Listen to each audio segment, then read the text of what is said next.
Chers amis téléspectateurs de la RTVS1, tous les plaisirs est pour nous de vous savoir nombreux devant vos écrans pour prendre rendez-vous dans cette émission au cœur de la société. Aujourd'hui, c'est un peu spécial puisque nous allons parler de la femme et de la jeune fille. Dans quel contexte?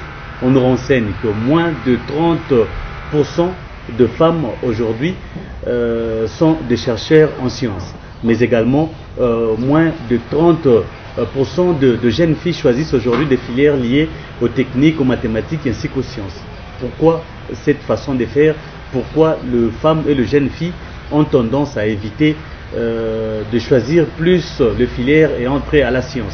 Ce sont des réponses auxquelles nous allons tenter de répondre dans cette émission, puisque nous célébrons aujourd'hui, 11 février 2022, la journée internationale de femmes et de filles des sciences.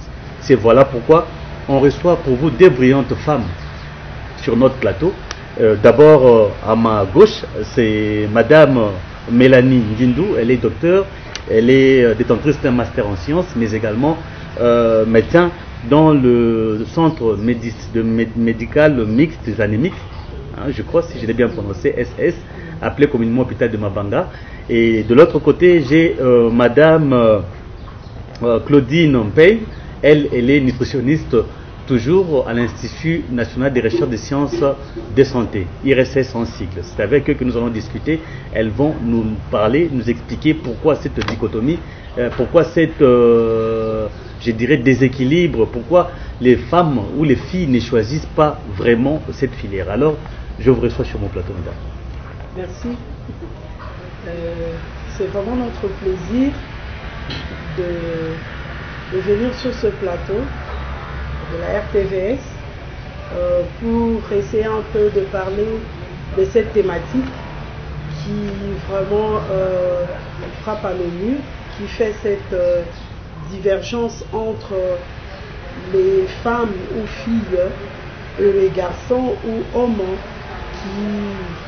cet déséquilibre plutôt qui est sur le choix de faire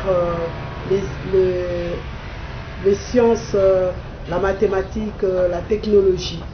Vraiment, c'est vraiment notre plaisir, moi et ma consoeur plutôt, d'être là sur votre plateau de RTVS. On considère ça comme votre mot d'introduction. Merci beaucoup. Et Madame Claudine, pourquoi cette journée selon vous? Parce que la journée s'intitule Journée internationale de femmes et filles de sciences. Pourquoi on a institué cette journée? Merci pour la parole. Merci pour la parole. Cette journée, on a institué une journée des femmes et filles des sciences, une journée internationale, une journée qui nous a été accordée par l'ONU, par l'ONU, aux femmes des sciences, parce que autrefois, la femme, nous pouvons dire, était déconsidérée.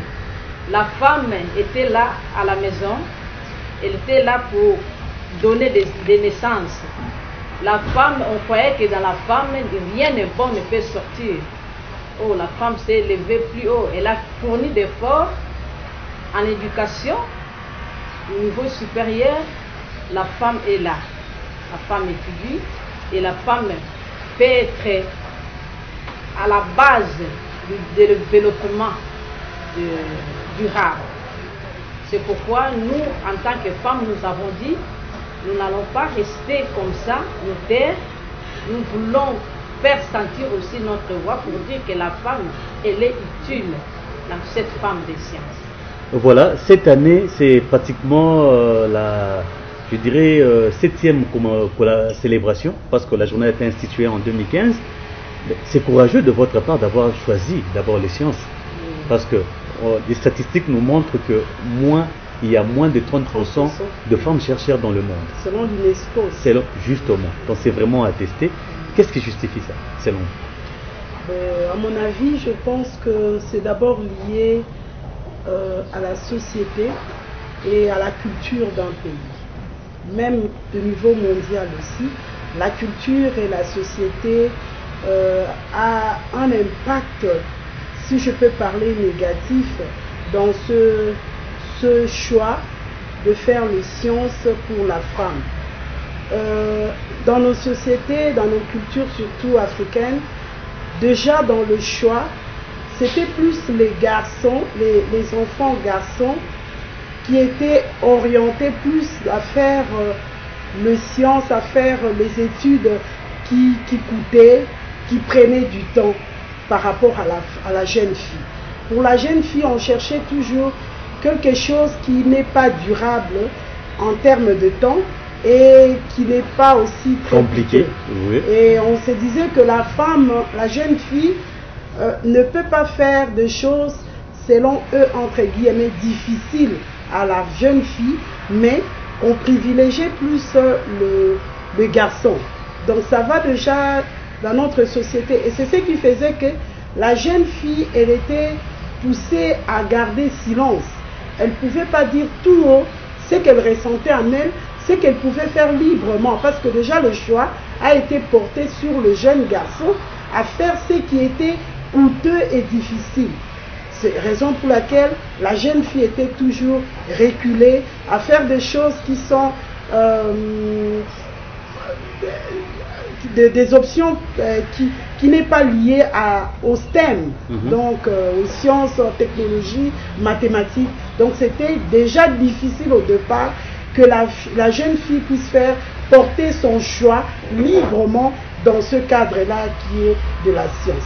Raison pour laquelle il y a un faible taux de jeunes filles et femmes qui est représenté à moins de 30% selon les statistiques de l'UNESCO.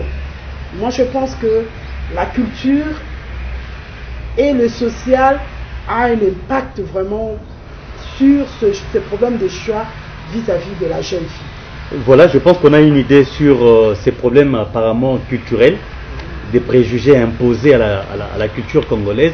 Et voilà notre combat, que cela change, cette égalité de sexe, et qu'on est tous égaux devant la loi, et on mérite de faire tout ce que les hommes font, les femmes également doivent le faire. Alors, Madame Claudine, vous allez nous préciser, scientifiquement parlant, l'homme et la femme ont les mêmes capacités à faire toutes choses, c'est bien ça? Alors, comment doit-on changer cette perception? Parce qu'on nous renseigne même aussi à l'université. Il y a moins de 30% de filles qui choisissent cette filière. Donc c'est un problème qui perdure encore.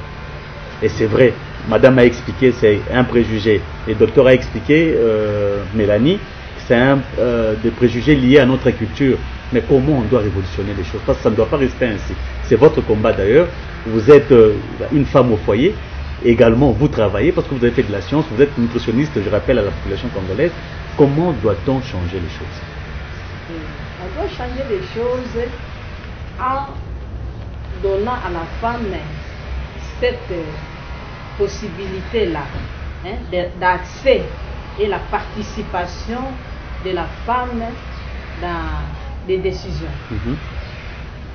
Parce qu'il faut aussi donner à la femme cette égalité-là de sexe pour lui donner une autonomisation. Il doit être autonome. La femme ne doit pas être là sous-représentée. La femme doit être autonome. Et puis on doit garantir à cette femme-là vraiment cette autonomie pour que la femme soit libre. Parce qu'on comprend que tout tourne autour de l'autonomisation de la femme, de l'égalité de sexe, notamment de cette...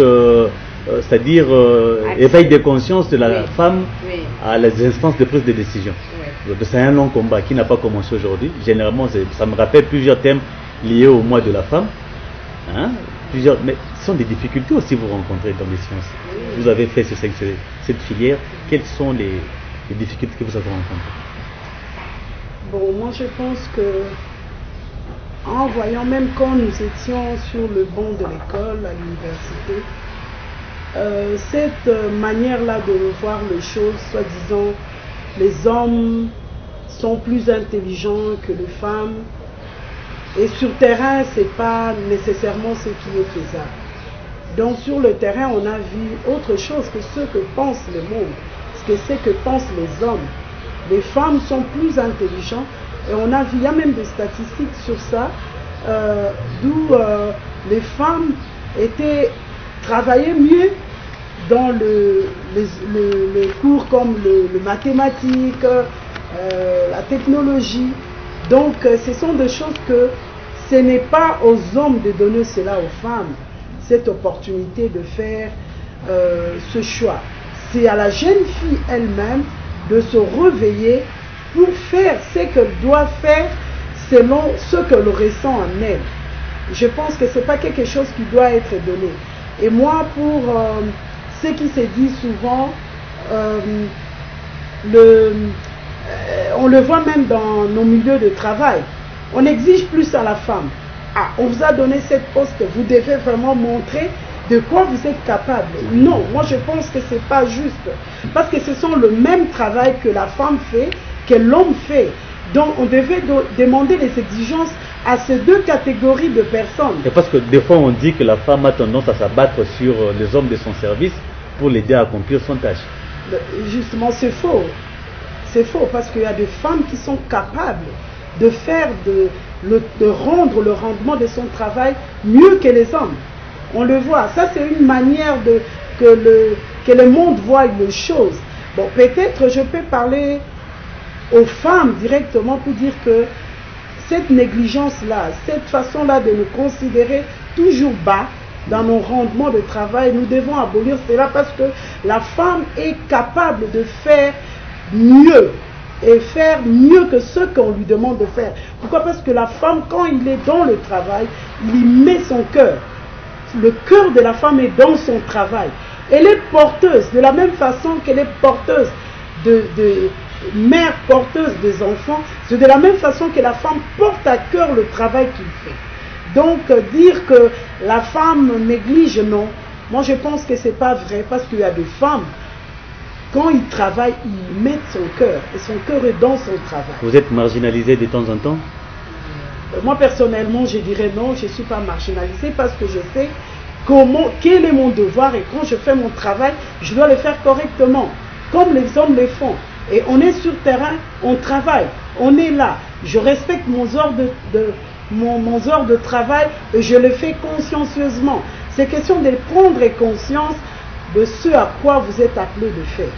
Moi, j'aimerais bien qu'on puisse concilier le monde professionnel et le monde social, familial, j'aimerais bien. Alors, Madame Claudine, vous allez nous dire, je vois que vous êtes mariée, j'ai bien dit ici, vous êtes femme au foyer. Mais ça a été facile de rencontrer l'homme de votre vie. Et surtout qu'il y a des préjugés qui disent, surtout les femmes qui ont beaucoup étudié, surtout les sciences, ont du mal, durs de caractère naturellement, ils ont du mal à rencontrer leur âme sœur. Ou les hommes le fuient. Est-ce que vous confirmez ces allégations? Vraiment, cette question, je ne peux dire oui ou non, je ne peux pas confirmer parce que nous avons aussi trouvé les hommes qui ont étudié comme nous, qui comprennent.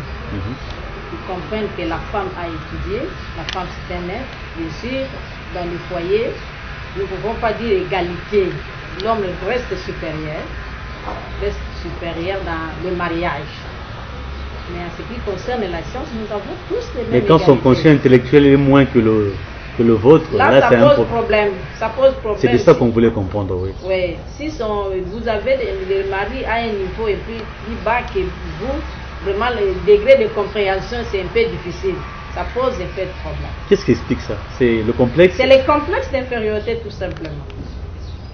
Si je peux dire. Et ça a été également un problème pour vous? Non. Ne dis pas chez moi. Et comment vous allez conseiller les jeunes dames, les jeunes filles? Comment s'en sortir face à cette situation?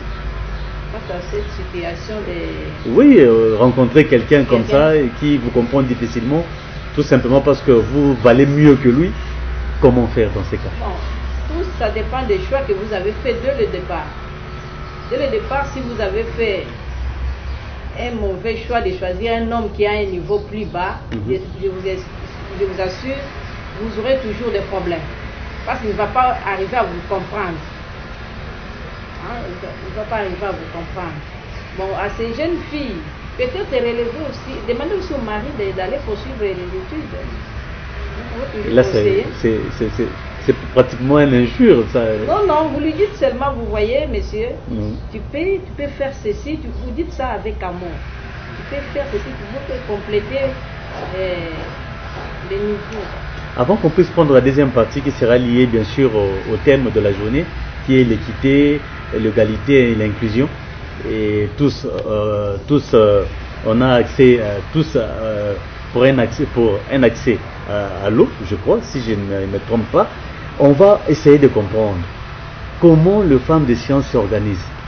Comment vous vous organisez, parce que c'est maintenant qu'il faut s'élever, hausser la voix pour que votre son, je dirais, message soit entendu à travers le monde.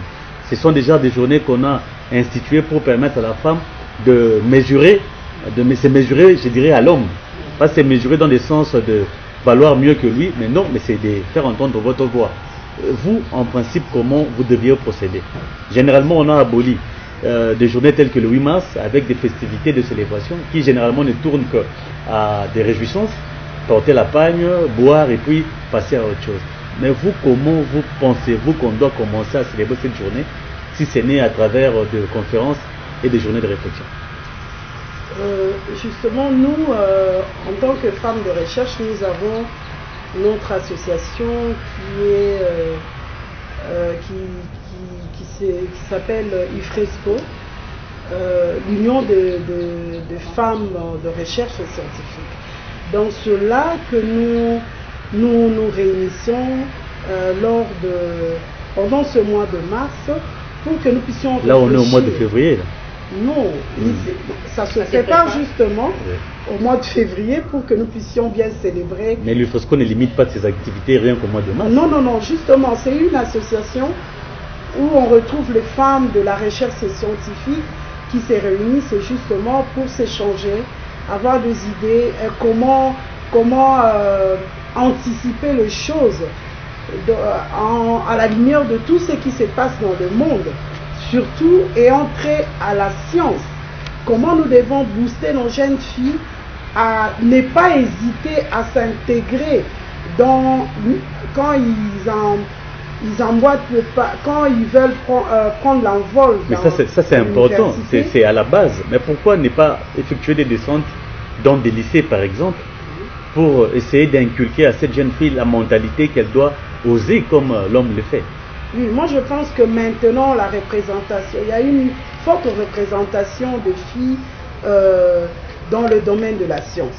C'est comme si les filles se sont vraiment réveillées au milieu universitaire pour intégrer la science.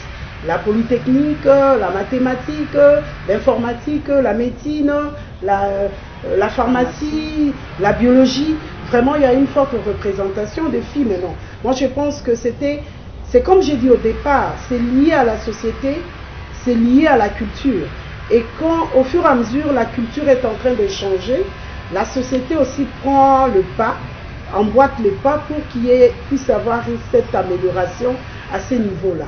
Et nous demandons vraiment aux filles d'emboîter les pas, de nous suivre. C'est pas compliqué, c'est pas si difficile. Ça, c'est les ondits, ça, c'est ce que le monde nous présente, mais les filles sont capables de faire tout ça. Et je pense qu'avec votre idée de faire des descentes sur terrain pour que nous puissions sensibiliser plus les filles à venir nous rejoindre sur ce bateau qui est déjà en marche. Et pour exemple, déjà là où vous travaillez, au centre, oui, Mabanga, au centre Mabanga, centre anémique SS de Yolo, dans la commune de Kalamou, c'est une dame qui gère d'ailleurs. Oui, non, pour l'instant, elle n'est plus là, mais les années passées, c'était le docteur Janine Kimboko qui était là comme médecin directeur. Elle a fait des exploits. Aujourd'hui, on a une morgue dans la commune de Kalamou. Et c'est grâce à elle, ça fait partie de ses réalisations. C'est lobbying, ses idées, tout et tout. Et l'hôpital marche. Maintenant, là, je pense qu'elle est fière d'avoir quitté et de laisser des traces en tant que femme au sein du centre de médecine mixte d'ANISF. Et parce qu'il y a eu une maternité sur place, vous qui travaillez là-bas, vous êtes médecin, je signale, qu'est-ce que ça vous fait quand vous observez de jeunes filles qui limitent leur vie à procréer et qui ne visent pas loin? Et de fois anémiques de surpoids. Surtout avec les enfants dont nous prenons en charge, les anémies, c'est pas évident qu'ils puissent porter leur maternité jusqu'à terme. Nous faisons de notre mieux avec la science auquel nous nous sommes habitués, auquel nous nous sommes demandés, fixer des objectifs pour y travailler, pour leur interpeller. Souvent on a des journées comme ça, porte ouverte, où nous parlons, nous expliquons la thématique, nous expliquons le problème, le vrai problème qui est lié à la jeune fille qui se donne à la maternité, une maternité précoce d'abord et une maternité sans espacer, leur faire voir le danger qui leur guette justement avec, vu leur état d'abord de drépanocytaire qui est lié à toutes les enjeux, toutes les infections, toutes les crises vaso-occlusives, les crises hémolytiques où ils ont besoin du sang et donner encore naissance de façon rapprochée, vraiment, c'est leur vie qui est en jeu. Mais seulement la maternité n'est pas interdite pour une dame anémique. Non, non, les filles anémiques mettent au monde. On leur suit, ils n'arrivent pas à terme, mais on leur suit d'une manière ponctuelle pour qu'ils puissent donner naissance et donner la vie. Parce qu'aujourd'hui, la femme ne peut pas mourir parce qu'elle est allée donner la vie. C'est aberrant. Aujourd'hui, il y a vraiment des efforts là-dessus pour que nous mettons nos garde-fous pour que cette fille qui est d'abord fille, en plus drépanocytaire, qui puisse mettre au monde dans des conditions, des bonnes conditions qui ne puissent pas empêcher la vie, que cette vie puisse continuer, la vie qu'elle a donnée elle-même aussi. On va revenir tout à l'heure là avec ce qui se passe au centre de médecine mixte de Mabanga. On est vraiment intéressé par ce qui se passe et surtout par vos innovations. Ça c'est intéressant. Mais Madame Pei, on a une question pour vous. Comme je disais toujours, on veut bien vous séparer côté professionnel et social. Mais apparemment la femme doit être porteuse de beaucoup de valeurs. Et surtout pour ceux qui sont allés un peu plus loin avec les études. Mais aujourd'hui, dans la société congolaise, on a tendance à constater que la femme rurale a plus de valeur que celle aujourd'hui qui va à l'université. Rien que par son comportement, sa façon de se tenir dans la société. Vous avez un commentaire là. La femme rurale. Vous avez le droit de commenter si ça, les réponses vous viennent à l'esprit. C'est-à-dire quoi? Aujourd'hui, la femme rurale, la femme qui n'a pas suffisamment étudié, qui nourrit la famille, qui nourrit la maison à travers, je dirais, le champ, à travers des travaux champêtres et tout, a tendance à apporter plus de valeur aujourd'hui, à mieux représenter la société congolaise que celle aujourd'hui qui va à l'université, qui apparemment a beaucoup étudié, mais qui ne reflète pas vraiment la valeur de la société congolaise. Oui, je disais que cette femme rurale, pour moi, vraiment, je lui fais de coups de chapeau. Je fais vraiment des travaux à toute cette femme rurale. Pourquoi? Parce que cette femme, elle se réveille d'abord tôt le matin, elle va au champ, elle s'occupe de la maison, elle s'occupe de produire pour sa maison. Et cette femme, vraiment, elle est louable, la femme rurale. Parce qu'elle embrasse beaucoup elle est, si je pourrais dire, elle est fonctionnelle et multiservice. Oui. Donc elle fait beaucoup de choses à la fois. Sa main touche au champ, sa main touche à la maison, sa main touche à l'éducation de ses enfants. Et aujourd'hui, on a des femmes rurales qui ont des enfants au niveau de l'université et qui terminent l'université, quand bien même elle n'a pas eu cette chance d'aller à l'école, mais au moins sa progéniture est universitaire. Et c'est cette femme rurale qu'on doit vraiment louer dans les conditions précaires, mais elle se donne la main pour l'éducation de ses enfants et pour pousser ses enfants à aller loin. Mais pourquoi la femme d'aujourd'hui, je dirais la femme intellectuelle, ne représente pas toutes ces valeurs-là? C'était ça ma question. Bon, dire qu'elle ne représente pas toutes ces valeurs, je dirais, c'est pas vrai, parce que cette femme, elle est au bureau, cette femme, elle est à la maison. La femme, c'est un fourre-tout, elle fait tout. Donc elle s'occupe de la maison, elle s'occupe de l'éducation de ses enfants, elle s'occupe de son travail. Moi je pense que la femme, le deux, ils valent mieux. Les deux, ils sont là, chacun dans son champ, en train de faire ce qu'elle doit faire et mieux le faire pour l'avancement et le développement du... Vous avez un commentaire? L'émission elle est bilingue, hein? Soyez à l'aise s'il faut l'una la pekota, je trouve pas de problème moi. Parce que ceux qui nous suivent là, bazaka rabao ba mata qui fait ngombate, batanga qui fait mingite, et ça après ba maman ou ba kaka. Donc pour être accessible à tout le monde. Mon commentaire est la femme scientifique, au-delà de sa famille, de son quartier, cette femme-là, elle n'est pas là seulement comme, je dirais, lustre à la maison pour éclairer sa maison. Mais cette femme-là, elle est comme le soleil qui éclaire tout le monde. Donc à cette femme-là, on peut trouver toutes les innovations possibles. Mais on l'accuse aussi de ne pas bien suivre sa maison, sacrifier la maison pour le travail. La femme scientifique qui travaille... Voilà ce qui est surtout à la base des conflits, oui, des foyers. Exactement. On s'arrange de ne pas abandonner vraiment son foyer. Ok. Je m'en voudrais aujourd'hui si je n'évoquais pas ça, parce qu'on est les 11, c'est aujourd'hui qu'on va enterrer le 25 mamans. Hein, le 25 mamans qui sont décédées à Matadi Kibala, oui, dans des conditions que nous connaissons. Oui. Sortir trop le matin pour aller chercher pour la famille et trouver la mort. Vous êtes maman, je me mets à votre place. Vous avez un commentaire par rapport à cette tragédie-là? Par rapport à cette tragédie, moi je dirais que c'est quelque chose qui a bouleversé la conscience de la femme, de voir que cette femme qui se réveille tôt le matin, voire même à 4 heures, pour aller chercher au loin la nourriture pour sa maison, l'équilibre de sa maison, et doit retrouver la mort sur le terrain de son champ, sur le terrain de la recherche du bonheur de sa famille. C'était vraiment tragique. Et je dirais que je rends hommage à toutes ces femmes qui ont donné la mort à la place de rechercher la vie et l'équilibre social de sa maison. Madame Paye, un commentaire? Moi, je pouvais ajouter seulement que ces femmes sont allées chercher de l'équilibre en tant que nutritionniste, de l'équilibre du point de vue alimentaire. Parce que l'alimentation, c'est à la base du tout. Sans quoi il ne saura même pas nourrir sa maison. Donc j'étais parti chercher seulement de quoi mettre sous la dent pour l'intérêt de sa famille.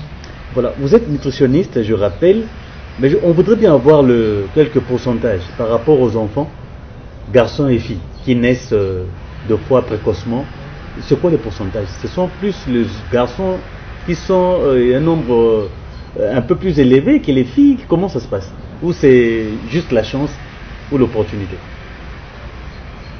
En ce qui concerne les naissances? Oui, oui. Vous qui suivez de près de fois les enfants mal nourris? Oui. Oui. Bon, tout à l'heure, là, nous venons de publier les résultats des recherches que nous avons fait à Kingasani. Ok. Dans le pourcentage des enfants que nous avons pris en charge. Là, à Kingasani, oui. Oui. C'était plus les filles. Okay. Nous avons eu plus de filles que des garçons. Et c'est dû à quoi? Qui souffraient de la malnutrition. Bon, nous poursuivons scientifiquement encore nos études. Oui. Nous sommes en train de poursuivre encore nos études. Les conditions socio-économiques des parents aussi posent aussi le problème. Donc je rappelle que vous êtes à l'Institut de recherche en sciences de santé, oui. Et il y a 2 fois là, vous concoctez des recettes justement pour accompagner ces enfants, leur croissance et tout. Oui. Qu'est-ce que vous utilisez généralement? Oui. S'il faut donner conseil directement ou indirectement pour les mamans qui vous suivent, le parent, qu'est-ce qu'il doit faire pour éviter que la malnutrition touche à leurs enfants? Pour le moment, nous avons conçu une recette à base des aliments locaux. Ok. Locaux au niveau de notre institut de recherche que nous appelons Zeinata. C'est à base de maïs, chenille, soja, ou consorts. Oui. C'est que nous donnons aux mamans, de donner aux enfants, au lieu d'attendre des aliments importés, car ces aliments importés posent problème de rupture souvent. C'est pourquoi nous nous sommes intéressés à produire des aliments à base des aliments locaux, nos aliments propres, consommants congolais. Et quand ils n'ont pas d'argent, il y a des aliments qu'on peut facilement trouver à bas prix pour pallier la situation. Oui, comme les chenilles. Ça coûte cher. Les chenilles, je le sais parce que ma mère aime bien en manger. Oui. Par rapport à boîte de lait, parce que les chenilles remplacent par rapport à boîte de lait. Mais ça ne remplace pas, on ajoute aussi les laits quand on prépare la bouillie de chenilles pour les enfants. C'est un aliment complet. Okay. Il y a les maïs, il y a les chenilles, les chenilles. Du lait, tu peux ou ne pas ajouter, parce que toute personne n'a pas la possibilité d'acheter une boîte de lait et de mettre à la maison. Mais du soja quand même, et le peu de chenilles sur le marché, la maman peut utiliser et donner à ses enfants-là. Ça joue à l'état nutritionnel de son enfant. On chute peu à peu vers la fin de notre émission. Et le thème de la journée, je rappelle que c'est, je vais les lire pour plus de précision, c'est l'équité. L'équité, ah oui, l'équité, diversité et l'inclusion, tous pour l'eau. Un thème interpellateur. Je ne sais pas, docteur Mélanie, vous avez analysé ce thème. Qu'est-ce que ça nous fait penser à quoi directement? Une fois de plus à ces combats de la femme pour promouvoir l'égalité de sexe.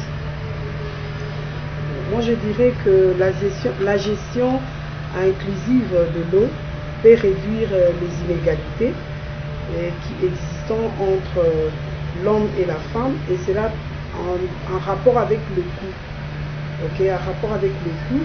Et puis cela peut avoir un apport pour améliorer les conditions de vie de coins qui sont très appauvris en rendement en eau potable. Okay. Donc cette cohésion, nous devons nous mettre ensemble, les hommes et les femmes, pour y travailler, pour chercher comment on peut réduire le coût de cet apport en eau potable dans le milieu rural, dans le milieu reculé ou dans le milieu pauvre. Voilà, on est pratiquement à la fin de notre émission, mesdames et messieurs, au cœur de la société, de ce vendredi 11 février 2022. Je rappelle que c'est la journée internationale de femmes et filles des sciences. Voilà pourquoi sur ces plateaux, on a reçu deux mamans brillantes. Elles sont femmes des sciences. À ma gauche, c'était le docteur Mélanie Nguindou. Elle est également docteur au centre de médecine mixte de Mabanga. Elle est également détentrice d'un master. Et vous avez compris ces explications, de quoi elle est capable, mais également on a reçu Madame Claudine Pey. Elle est nutritionniste à l'IRSS, le centre de l'Institut de recherche en sciences de santé de la RDC, bien sûr, IRSS. Elles ont pratiquement répondu à toutes vos préoccupations. On ne va pas les laisser partir comme ça. Je pense que c'est un message que vous allez adresser à la fille. Je n'aimerais pas que ce soit à la femme, parce que vous l'êtes déjà. Vous avez tout dit, mais à cette fille qui aspire à demain, c'est quoi le message? Parce que le pourcentage est tellement bas, moins de 30% de filles aujourd'hui choisissent cette filière dont vous avez fait. Donc on comprend que Belé Bazo Kima, parce qu'ils ont passé. Vous avez bravé ça. C'est quoi le message que vous voulez annoncer? Et après, ça sera Madame Claude. Bon, à toutes ces filles qui voudraient bien embrasser ces options de STEM, nous les encourageons vraiment et nous les boostons à aller de l'avant, à oser, à y aller, faire les sciences, à aimer les sciences, à parler de sciences, à raisonner la science, vraiment à s'y mettre et à ne pas reculer, à avancer, parce qu'il n'y a aucune différence entre une fille et un garçon qui font les sciences, qui sont à l'université. Et nous avons cette estime sur cette fille congolaise qu'elle peut faire mieux, qu'elle peut aller loin s'il mettait tout simplement de la volonté, de l'endurance, de la persévérance et le travail. Parce qu'il ne faudrait pas penser que vous ne pouvez pas travailler et laisser les hommes à travailler à votre place. Non, elle est capable, cette fille congolaise, de travailler durement pour l'avancement de son pays, pour le développement de son pays en ce qui concerne le STEM. Bravo, allez-y. Et je pense qu'il n'y a rien de compliqué et de difficile là-dessus si vous y mettez seulement la volonté et le travail. Et apparemment, vous n'êtes pas encore fatigué, vous continuez à étudier. Oui, je continue parce qu'au moment même, je suis en train de faire mon DU, qui est un diplôme interuniversitaire, mais dans mon domaine qui est la drépanocytose. Merci, merci. Je pense que de Kinshasa. tout le plaisir était pour nous de vous avoir sur notre plateau. Merci. Madame Claudine Pey, vous êtes nutritionniste. À votre tour, le message que vous lancez à la jeune fille congolaise qui nous suit en ce moment. À ces jeunes filles congolaises qui nous suivent à ce moment, je les dis d'emboîter les pas, d'oser, de ne pas se sous-estimer. Ils doivent se donner et de poursuivre leurs études car elles sont très capables, elles ont les mêmes coefficients intellectuels que les hommes. Nous sommes sur le plan scientifique et nous avons tous les mêmes capacités de franchir les études. Donc ils ne doivent pas se sous-estimer, ils doivent oser et de grandir leur chemin. Merci beaucoup pour l'invitation. Merci. Alors, mesdames et messieurs, c'est par ce message que nous mettons un point final à notre émission d'aujourd'hui consacrée essentiellement à la femme congolaise et surtout dédiée à la journée internationale de femmes et des filles des sciences. C'est à l'occasion qu'on a tenu cette émission. Vous qui nous suivez, restez bien chez vous et prenez rendez-vous pour notre émission. Au revoir.